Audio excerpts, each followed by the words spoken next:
Wrth i ni gyfarfod i addoli, rhoi ni o dad foment o lonyddwch yng nghanol ein bywyd prysur, i feddwl heddi eto am neges y Pasg, y gobaith a'r bywyd newydd. Bendithiau'n haddoli, yr hwyma ni yn dynach fyth yn dy gariad.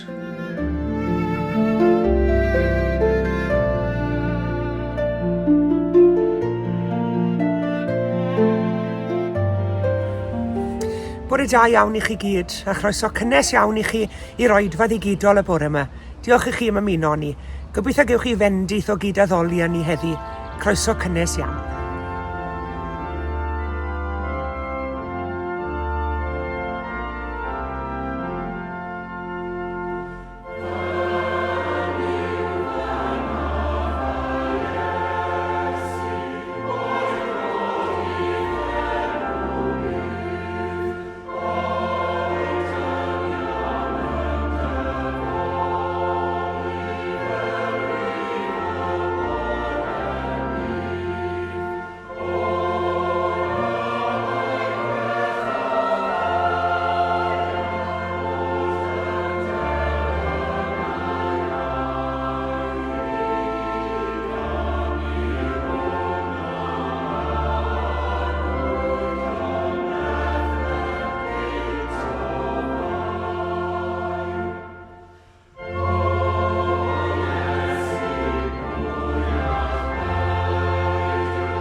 Dyma Iesu'n ymddangos eto i'w ddisgyblion wrth llyn Tiberias. Dyma beth ddigwyddodd. Oedd criw ohonyn nhw gyda'i gilydd, Seimon Pedr, Thomas, Nathaniel o Cana Galilea, Meibion Sebedeis a 2 ddisgybl arall. Dwi'n mynd i bysgota, medde Seimon Pedr wrth y lleill. A dyma nhw'n ateb, di ni am ddod hefyd. Felly eithon nhw allan mewn cwch, ond eithon nhw ddal dim byd drwy'r nos. Pan oedd hi'n dechrau gwawrio, dyma Iesu'n sefyll ar lan y llyn, ond oedd y disgyblion ddim yn gwybod mae Iesu oedd yno. Galwodd arnyn nhw, os gyda chi bysgod, ffrindiau? Nac oes, medden nhw.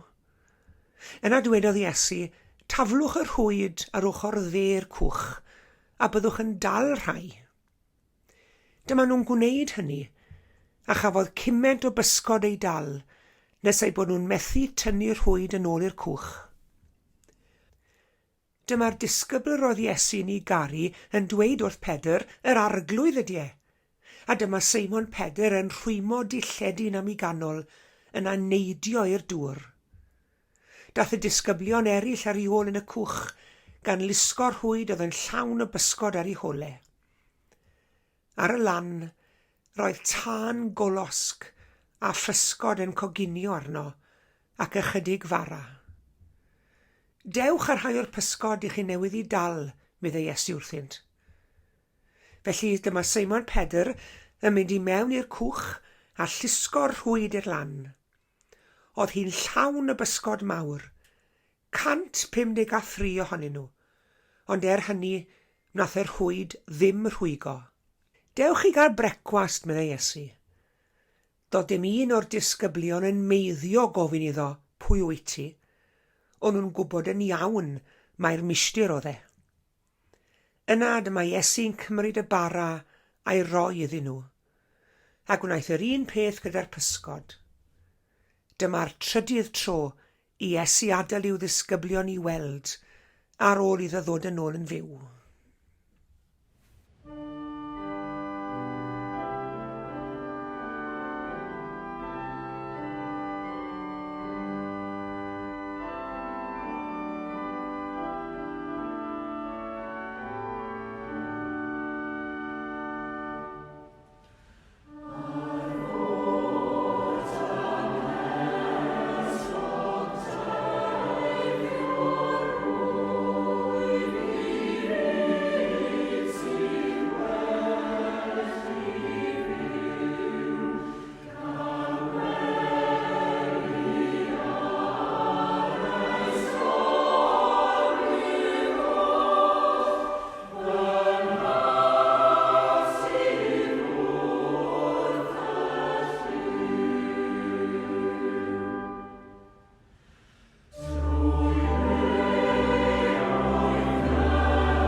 Yn dilyn bore'r trydydd dydd, ac wedi cyffro ymddangosiadau'r Iesu atgyfodedig i Mair yn yr ardd, i'r disgyblion ddwywaith, i'r ddau ar y fforddiau maes, fe dywelodd pethau ychydig bach. Ac yna ni'n gweld Pedr.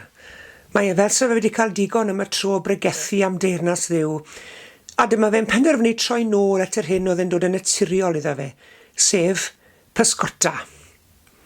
Wrth gwrs, dim ond rhwydi gwag oedd canlyniad i hymdrech, a dim ond yn gwneud i ffordd yn ei cychod yn ôl i'r lan, yn ddiflas, wedi blino a chwant bwyd arnyn nhw. Ond yn sydyn, wrth i'r wawr ddechrau sbecian dros y bryniau oedd yn amgylchynu'r llyn, daeth llais o'r trath yn torri drwy'r niwl. Iesu sydd yno yn galw arnyn nhw, ond dydyn nhw ddim yn ei nabod e. Falle bod niwl y bore yn ei rhwystro, ac wrth gwrs, nid peth anghyffredin wedi'r atgyfodiad yw darllen nad yw'r disgyblion wedi adnabod Iesu'n syth. Beth bynnag, mae Iesu'n gweiddi, fechgyn, os gyda'ch unrhyw bysgod. Wy'n hoff iawn y gyfieithiad James Moffat o'r cwestiwn hwn gan Iesu. Lads, have you got anything? Y lads, y boes. Ymateb i llais yn y pellter yn nath y disgyblion, felly dwi ddweud, wel na, dos gyda ni ddim pysgod fel mae'n digwydd bod. Ac ar unwaith dyma'r llais o'r pellter yn ateb nôl, wel bwriwch yr rhwyd i'r ochr dde'r cwch, ac fe gewch chi helfa. Allwn ni ddychmygu nhw'n gweud wrth ei gilydd, wel o reit, man y man i ni dria cael shot bach arall arni siwr o fod. A'r tro hwn, fel y gwyddon ni, oedd y rhwydi mor llawn o bysgod, fe na allan ni dynnu'r rhwydi fewn i'r lan. Ac ar y pryd hwnnw dyma'r disgybl sy'n cael ei enwi yn y Fengil Ioan fel yr un yr oedd Iesu ni garu, yr un a fi'n agos iawn at Iesu, tra oedd yn fyw dyma fe'n cyhoeddi. Yr arglwydd yw e, medde fe. Ac yn naturiol ddigon fe ddath y profiad hwn a phrofiad am ddigwyddiad tebyg arall i gof, sef pam alwodd Iesu ddisgyblion yn wreiddiol i fod gydag e. Chi'n cofio'r hanes hwnnw? Gadewch eich rhwydau, dewch ar fy ôl i, ac fe'ch gwnaf yn bysgotwyr dynion.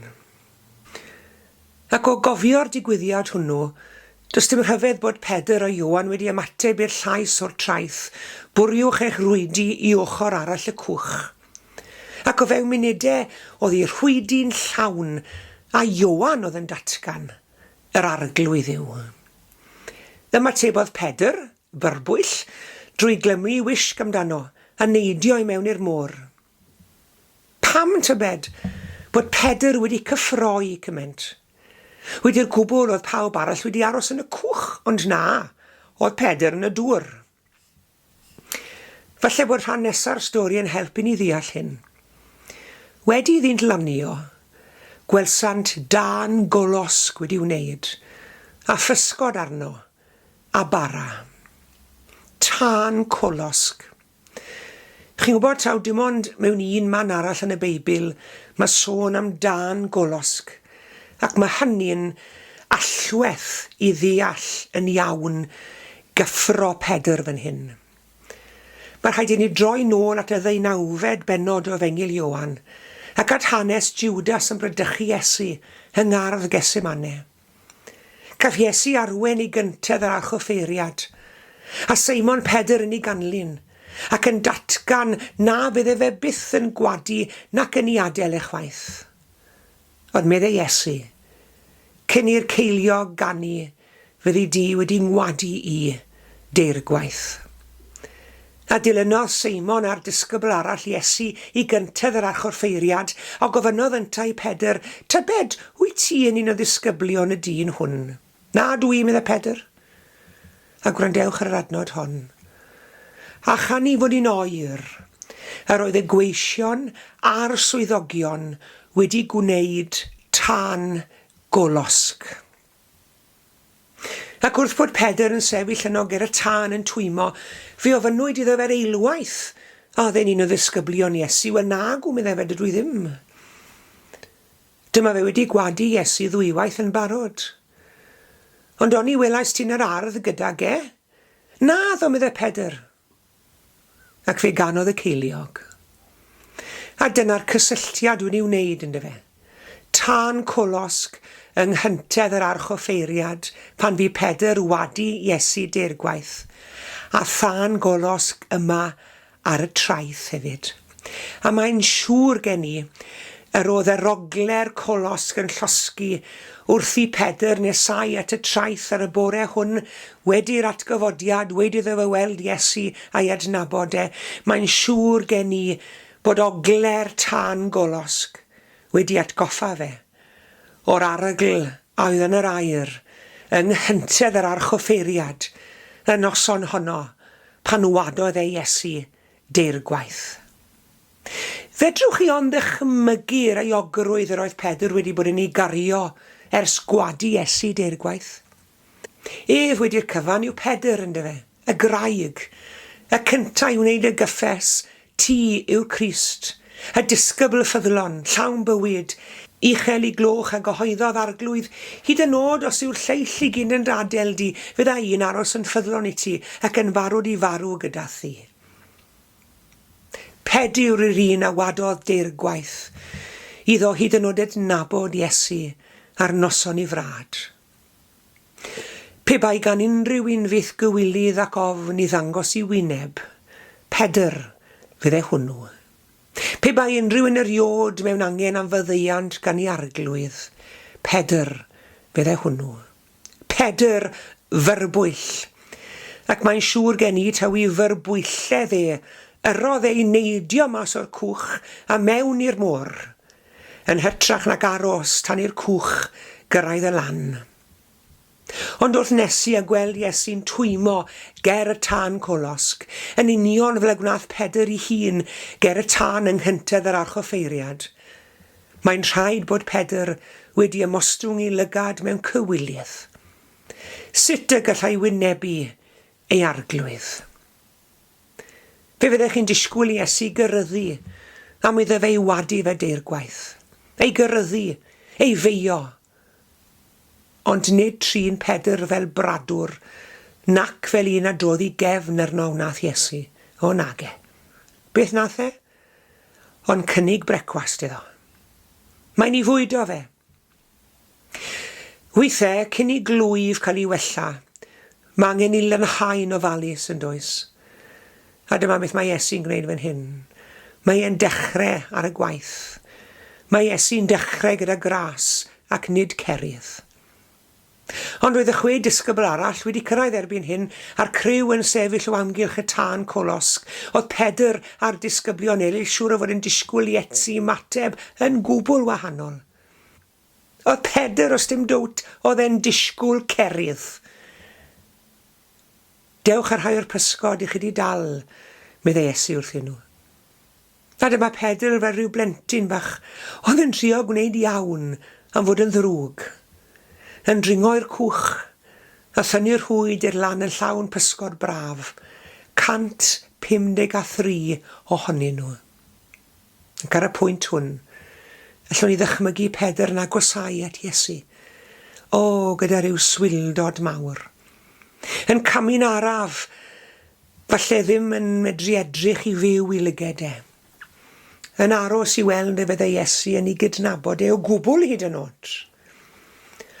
Ond dyma lygaid y ddau yn cyfarfod, ac am un foment dynged ddennol. A thra bod llyged Pedr yn llawn braw a dagrau, oedd llyged Iesu yn llawn cariad a maddeuant. Ac eriôl eiliadau o dywelwch, dyma Iesu'n ynganu'r gair yr oedd wedi ynganu droion o'r blaen. Dewch. Dewch, medde fe, dewch, cymerwch Brecwast gyda fi. Y gwahoddiad i rannu pryd o fwyd, a hynny nid am y tro cynta. Fe estynodd yr un gwahoddiad i 5,000 o bobl a fi'n ei ganlun rhyw dro. Dewch, rhannwch y bara a'r pysgod, dewch a bwytewch. Ac yn yr oryw chystafell y noson emosiynol honno, cyn iddi o ddefaint olaf, Fe estynodd Iesu wahoddiad i'r disgyblion, dewch at y bwrdd, cymerwch y bara, cymerwch y gwin, gwnewch hyn cof amdanach. A dyna'r gwahoddiad i ni heddi. Dyna'r gwahoddiad gan y Crist byw at gyfodedig buddugoliaethus, dewch. Dewch i gael brecwast gyda fi. Ond beth am yr holl bethau gyflawnodd Pedr yn y gorffennol? Beth am ei bechod e? Beth am y ffaith bod wedi gwadu Iesu dirgwaith? Wel, ar ôl iddyn nhw fwytau brecwast o amgylch y tân colosg, meddai Iesu wrth Seimon Pedr fel hyn. Seimon fab Jona, a wyt ti'n fy ngharu i yn fwy na'r haen? Ac atebodd ef, ydw i farglwydd. Fi wyddos ti dy fwmwyn dy garu di. Portha fy llyn, meddai Iesu. A dyma Iesu'n gofyn deirgwaith i Pedr, a wyt ti yn fy ngharu i, ydw i farglwydd. Fi wyddos ti fy mod i'n dy garu di, wel bu geilia fy nefaid, meddai Iesu. Portha fy nefaid, canlyn fi. Mae Iesu'n ein gwahodd ni rannu bwrdd ag heddi. Da'r gwahoddiad ato ni, chi a fi. Gwahoddiad i frecwast. Gwahoddiad i rannu gwledd yr arglwydd. Ac wrth i ni glywed i wahoddiad, gadewch i ni gofio nad oes unrhyw beth sydd yno ni, nac unrhyw beth yr ydyn ni wedi gwneud sy'n rhy fawr, hi'n cadw ni draw oddi wrth fwrdd yr arglwydd.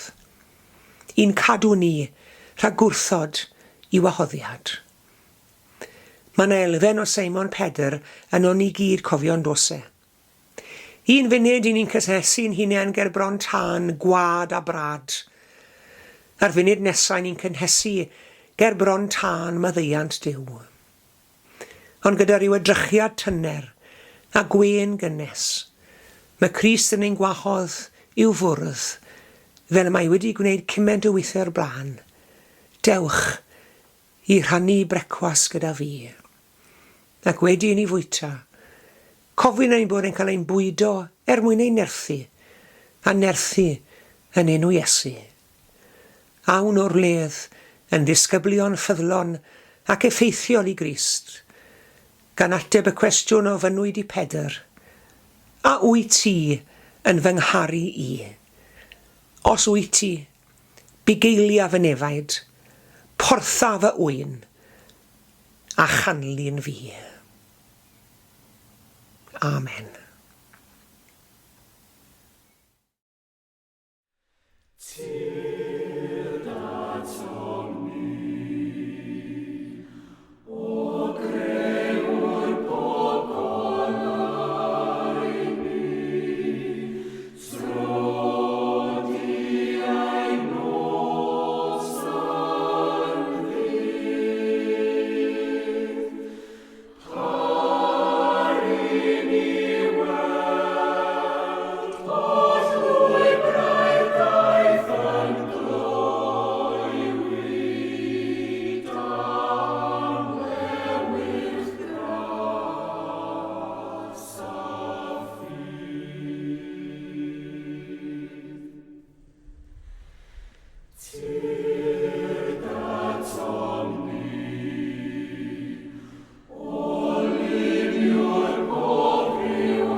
Gweddiwn. Ein tad yr hwn wyt yn y nefoedd, diw a thad ein harglwydd a'n gwaredwr Iesu Grist. Wrth i ni gyfarfod yma heddi arglwydd i daddoli di, drwy gyfrwng y cyfrwng digidol rhyfeddol hwn, i ni'n diolch i ti arglwydd am y cyfle i gyd addoli. I ni'n diolch i ti am y cyfle i rannu dair di, i wrando ar dair, i ymuno yn yr ymynau mawl ac i danerch di mewn gweddi fel hyn. O dad, i ni'n llawenhau y muddugoliaeth y fab Iesu dros angau a'r bedd, ac mae sain buddugoliaethus y Pasg yn dal i gannu'n ein clistia ni arglwydd. Ar gan honno'n gan o gariad dros gasineb, bywyd dros marwolaeth, goleuni dros tywyllwch. Arglwydd, helpa ni gofio bob amser ein bod ni'n rhan o gymdeithas fuddugoliaethus yr arglwydd Iesu Grist. Y mae'r frwydr wedi hennill. Newyddion da ddaeth i'n bro, hwyheiddiant gael ei ddwyn ar go, bod Iesu wedi cario'r dydd. Caiff carcharorion fynd yn rhydd. Helpa ni arglwydd i fod yn ymgarfforiad o dy neges di yn ein byd ni. Neges o obaith, o heddwch, o gyfiawnder ac o fyddeiant. Ac arglwydd wrth i ni feddwl am ein byd ni'r bore hwn. I ni'n cofio am ein byd ni, i ni'n cofio'n arbennig am y mannau hynny yn ein byd ni, lle mae yna ormes a thrais ryfel ar hyn o bryd. I ni'n gweddio arglwydd dros arweinwyr ein byd, ar iddynt gael doethineb a phwyll wrth wneud penderfyniadau. I ni'n gweddio am gadoediad yn y mannau hynny lle mae yna ryfel a thrais, ac nid cadoediad dros dro, dyw hynny'n fai ddim, ond cadoediad parhaol. Arglwydd, rho ras i ni yn ei wneud a'n gilydd yn y byd hwn. Helpa ni barchu'n gilydd, i barchu cefndiroedd a hanes a diwylliant ein gilydd, i barchu crefyddau a chred ein gilydd hefyd. Ac yn fwy na dim i gofio, mae brodyr a chwiorydd ydy ni. Mae plant i ti arglwydd ydy ni. Mae rhan o'r teulu dynol i ni. Teulu sydd yn dyhau am gael byw gyda'i gilydd yn heddychlon a thangnefeddus. Arglwydd i ni'n cofio bod Iesu drwy atgyfodiad wedi agor ffordd newydd i ni, wedi cynnig bywyd newydd i ni, a hwnnw'n fywyd yn ei holl gyflawnder, ac wedi cynnig gobaith newydd i ni hefyd. Helpa ni o dadnefol i gofleiddio'r gobaith hwnnw, ac i fod yn bresenoldeb dobaith di yn ein byd ni. Arwain ni felly arglwydd drwy gydol yr wythnos newydd hon sydd wedi gwawrio.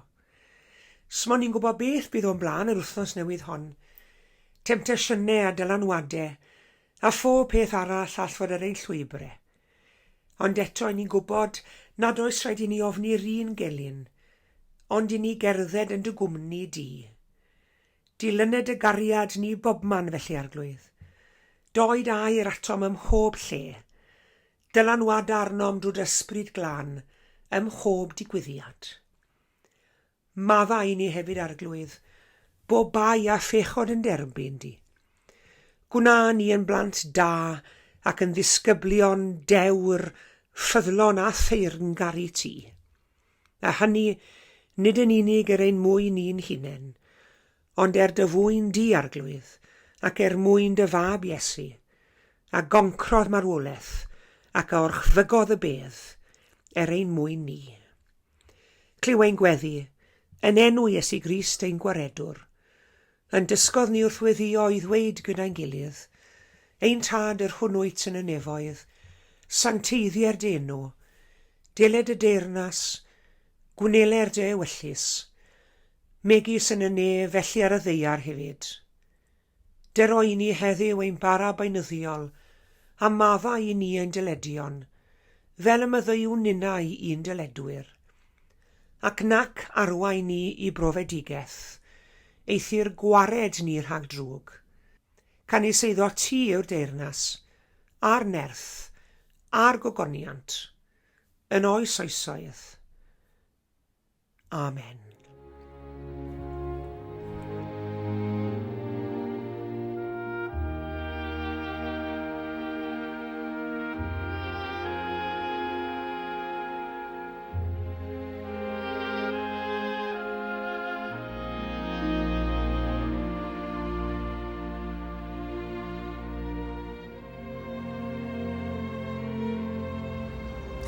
Diolch yn fawr iawn i chi gyd am eich cwmni. Tan y sul nesaf, cadwch yn ddiogel ac yn iach. A gras ein harglwydd Iesu Grist a chariad Duw a chymdeithas yr ysbryd glân a fyddo gyda ni oll. Amen.